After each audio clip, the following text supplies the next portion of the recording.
njagala okutwala omukisa guno okwebaza bannakampala, bannayuganda n'abantu mwenna batuwadde essaala okuba nti tusobodde okuva mu theatre ne mu ICU.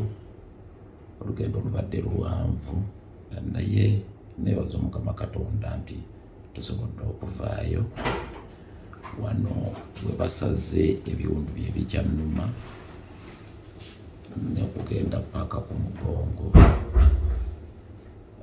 gye bajje disiki.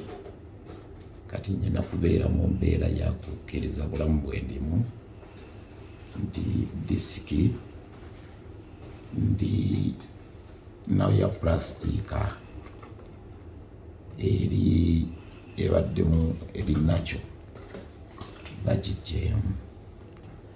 Katusabe Omukama Katonda atuyise mu mbeera eno ey'okugenda ate nga tuwona.